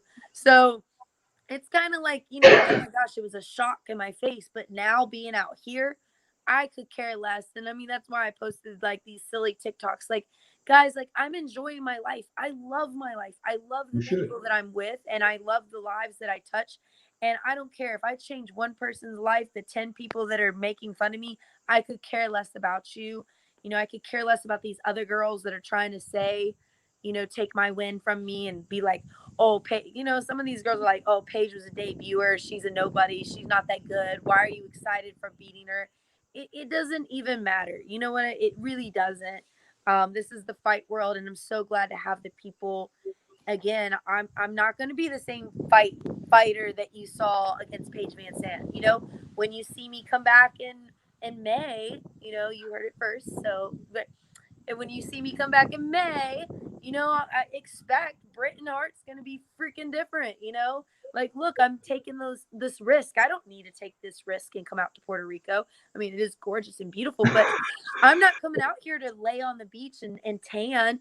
I'm coming No. out here to be with bare knuckle fighters, and I'm coming out here to train and learn and be around other people that have the same mindset as me. Like, that's what it's about.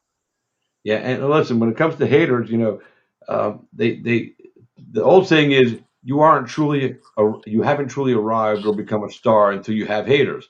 So now you got some haters. There you go. So now it's there. And like I said, listen to those guys when it comes to that stuff. Because look, there's people out there that are going to hate on you, man. They just are. They're miserable for whatever. Doesn't matter. The only thing you have to do every single day, girl, is just be you. Live your life the way you want to. Even if you don't change anybody else's life, guess what? You changed yours. And you Wow. change the life for your daughter. And those are the two. And anybody else that, benefits from you or learns something from you or is inspired for you, that's bonus. And I hope that happens. But, don't hinge your feeling of accomplishment on that. Just hinge it on, you know what? You wake up every day, you train hard every day, and you get a little bit better every day. And if you're better today than you were yesterday, you've accomplished more than half the people on the planet Earth, because most people don't even think like that. So I always try to be better tomorrow than I was today. God willing, I wake up tomorrow. If I get the opportunity to breathe tomorrow, I want to be better tomorrow than I was today. And today I was pretty fucking good. So it's all you can do. You can't control other people. You can't control what we're going to say or what we're going to do. So, concentrate on you. Do the best for Britain and her family. And you'll be fine. I'm proud of you for going through it, because I know it wasn't easy. It wasn't easy dealing with the media crush and all the stuff. You could have completely folded under all the pressure and lost the fight just because of that, Right. but you didn't. So that's something that's an accomplishment on top of the accomplishment of winning the fight. So be proud of yourself for everything you've done. Even the losses in your career, be proud of those too, because without those you wouldn't be where you are today. So it's all part of the journey, man. And I'm just glad we get to witness it. I'm really happy for you, and I appreciate you taking the time. But I'm going to let you get off. I want you to go enjoy the night with the boys and have some fun, because you've been working hard all week. So let loose tonight. Have a cocktail if you want. You know what I'm saying? Smoke a blunt with Brandon. Do what you got to do. Yeah, you know what? They're actually Elvin's in fight camp, so he's being really good and serious. Brandon is on some other type of level stuff. He's actually being super good. And so, we've really actually been pretty, like, we're healthy. We've been eating good, healthy food. So a cocktail sounds great, but I don't think the boys are in for it tonight. But They might have one with you, because it's your last night in town. You never know. yeah, I'm not trying to force. I don't drink at all, so I'm not trying to force you to have a cocktail. But yeah, no, I think that's after all the good. stuff you went through, Yeah. you deserve it. Exactly. No, I love it. I love it, and yeah, so we're kind of parting ways and going back. I get to stay at the coach's house, so that's really awesome. So they just dropped me off here. So I'm just gonna go in and get ready for bed, and I think wake up, we're gonna have breakfast and do some probably crazy jungle thing before I have to leave. I gotta leave at 1. So I get like half a day tomorrow. It's going to be so sad leaving, but yes, thank you. And I'm sorry, I know we were supposed to do the interview a couple days ago, so I hope that your wife is doing good. Yeah, she's doing better. Thank you for asking. It's that's my heart. That's my heart right there. That's my feeling. And Right. so she it's funny. I'll say this to you, because I've been with my wife for a little over 7 years. I've known her for 20. We dated a real long time ago, and then a little over 7 years ago, we just popped into each other's lives, and we've been together ever since. For the first time in 7 years, the day because I couldn't be in the hospital with her, nothing. For the first time in 7 years, when I took her to the hospital, I had to come home and sit and wait. It was the first time in 7 years that I felt alone. It was the strangest, most horrible feeling, and I never want to feel that again. Right. Like I could cry thinking about it, because it's my wife. She's everything to me. Her. We have a little grandson, and but she's the key to all of it for me. She makes life. My life was good. My life was finally good, and that's probably why this happened with her. Because I finally was at a comfortable spot in my life where I was willing to accept everything.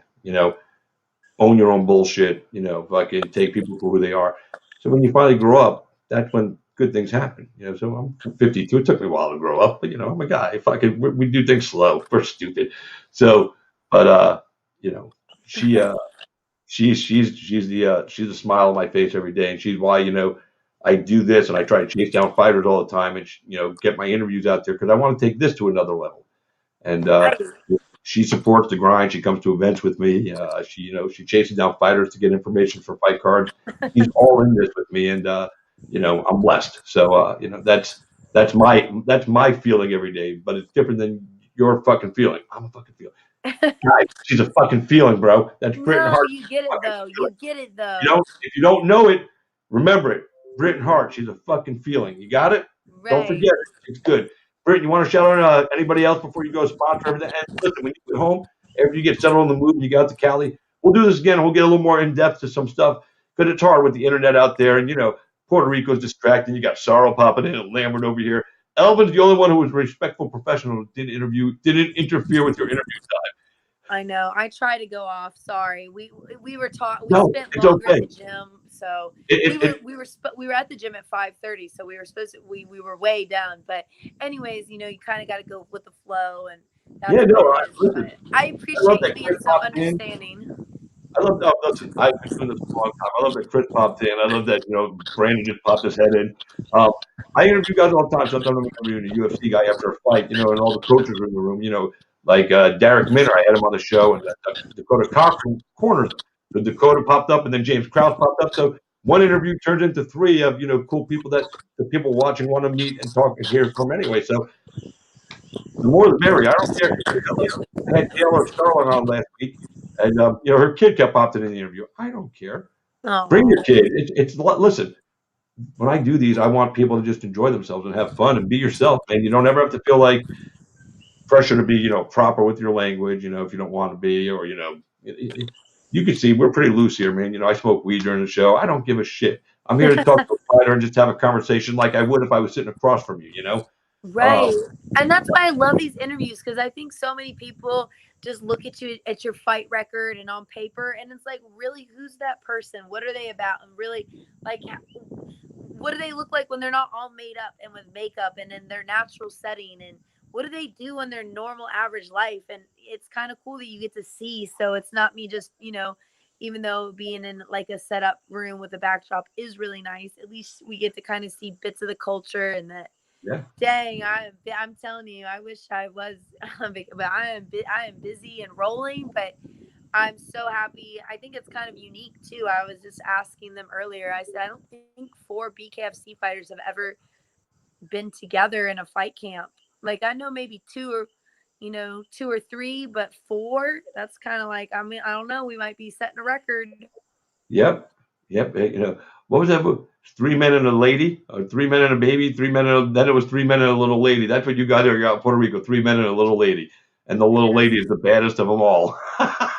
That's right. Oh, yeah. They love me. They're all. Well, listen, Mamacita, you go get some rest. I'm glad you got to go out there and experience what you're experiencing right now. I'm glad that your social media following is going up. I'm glad that people are recognizing you, because I know the platform that you just got the fight on is the biggest one you've had. So, it was good for you, and it was good for people to see you, and you just, keep doing it, on to the next one. Because you know what? The next one is the best one. And that's how it's always going to be. That's right. And the last one's pretty fucking good, right? So if the next one's even better, shit. The next one will be better. Trust me, I have some respect to be paid for that one. So I am training hard, and there is no place in the world that I'm not going to go to and travel to find that secret to knock you out in the first round. So just make sure. Yeah, no, just listen. Go out there and do it, girl. You go out there and show the world, man, And remember, she's a fucking feeling, guys. She could say, I'm a fucking feeling. Yeah. Say it, girl. I'm a fucking feeling. God damn right you are. You can say that whenever you want. Andrew, you better make that girl some shirts. Say, I'm a fucking feeling. Not just the other ones, bro. I'll come give you a wedgie if you don't. Well, listen, you go enjoy your last night sleeping in a tropical spot in Puerto Rico, and have fun with the boys tomorrow. Safe travels home. Again, congratulations on the big win and dealing with all that pressure, like a true professional champion does. Big things ahead for you, girl, and you just keep grinding and doing it. And Don't let anybody steal your shine, and you just tell them anytime, I'm a fucking feeling, motherfucker. Maybe we'll add that to the second shirt. I'm a fucking feeling, motherfucker on the back. I love it. But seriously, bless you, and bless you and your family for real. You're doing great, and you just keep doing it, man. And like I said, for the people that picked against you, like me, we're stupid. We should have known better. But sometimes the odds makers just they look at the odds, and I used to pick with my feelings all the time. Then you're a fan now, so that's all Hey, that listen, matters. I used to pick with the odds all the time. Then I started picking the feelings. I just go with my gut. My gut doesn't fucking win much, so I went back to the odds. The odds fucking fuck me either. So you know what? I'm glad I don't actually gamble. I just make picks for fun because I'd be a broke motherfucker, and my wife would probably divorce me. So we don't want that to happen. But like I said, if I didn't believe before, you made a believer out of me, and you made a believer out of a lot of people, and you hurt a lot of bookies. So good for you, girl. It's always nice to make them eat their money. And like I said, safe travels. I can't wait for the next fight, and hopefully we'll have an announcement soon. And I can't wait. And you just keep doing good things, Mama. Don't let anybody slow you down. No, I'm not. I'm past that. I'm full speed ahead. Yeah, baby. Well, listen, safe travels. Get some good rest, and have a fun day tomorrow before you leave the island. And we will talk to you when you get back stateside, and we'll get down. We'll break down some fights of some other people's, and because I know you have knowledge of all across combat sports, and we'll break down some fights, and we'll have a good time. I might even bring Malo in with us, Brandon, just to see, because he's always a fun guy to have on the show. Yeah, that would be fun. We would have a blast. He gets people riled up, and it fucking makes me laugh. Oh, yeah. All right. Well, listen, you be good. Good night, and we'll talk to you again soon. Thank you for taking the time, Brent. We appreciate it. All right. Good night. You and your wife have a great night. I'm glad y'all are doing better, and see you soon. Yes, ma'am. All right. Night. Bye. Bye. Boys and girls, that was Britton Hart, man, all the way from Puerto Rico. What a sweet girl. And she, not only sweet, she can kick your ass, kick my ass, kick everybody's ass. So anyway, like I said, we had technical difficulties. We weren't able to bring on Kevin Ferguson. We're going to try to reset that interview for later on, probably over the weekend or sometime into next week. Thank you guys for taking the time tonight. Hope you had fun. I had fun. I always have fun when I do this, man. So, as I always say, thank you for being a part of my life today and for allowing me to be a part of yours, even for just a little while. It means the world to me. I'll never truly be able to transfer that feeling into words, but just know it's right in here, right where it means something to me. So I hope you guys have a great night. UFC Fight Night coming up this weekend. I'll post up some pics. Don't use my pics. My pics always suck. But anyway, until next time, boys and girls, I am Christopher James, and you've been Cage-Side. Good night, everybody.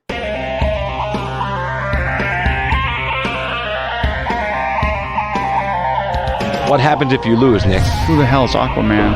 I get Fruity Pebbles, Cocoa Pebbles, I get sausage biscuit. Maybe you guys will see a little footage of that later on because we got some good stuff. Fill up the deuces. There you go, baby.